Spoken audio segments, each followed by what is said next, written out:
Hi, this is Dr. Rosalyn L. Some people call me Dr. Roz, and it's time for your moment of inspiration.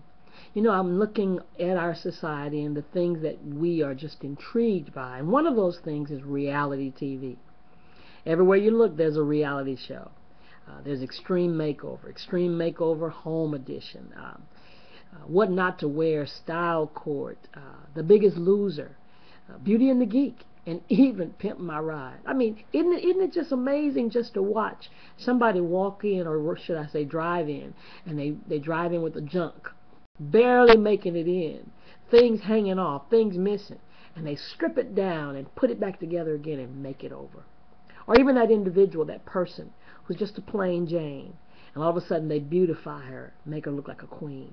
Or that man that's just got hair on his face for 20 years of never shaving, and all of a sudden they cut it and shave him and spruce him up. It's a makeover. Fantastic. The only thing wrong with it is that it's outward. And unless the inward is done, the outward does not last. So many of them get made over for that one day, but then it doesn't last. Why? Because it takes an inward makeover. And that's my challenge to you this week, is that we begin to focus on that inward makeover, that changing of the heart. See, sometimes we judge people by what we see on the outside. I mean, we're quick to do it. All of us are. And then there was a time in the Bible when God spoke to a prophet of God and told him, you need to choose a king. You need to anoint. I've anointed someone to be king. But you can't judge by the outward appearance, because God judges by the heart. Well, if he judges by the heart, then I need to make sure that my heart's not damaged. Well, you may say, Dr. Shaw, there's nothing wrong with my heart, but I beg to differ. You know what? Every one of us, our hearts have been damaged. We've gone through some event, some relationship, some situation, some disappointment that we picked up and we kept on going, and we said, okay, I'm going to get over it. But because we didn't focus on getting healed in our hearts, every time something comes up that's similar, we retreat, we react, we respond. Sometimes it's not what that person does. It's not even what that person says. It's what is implied based on our reaction from the past.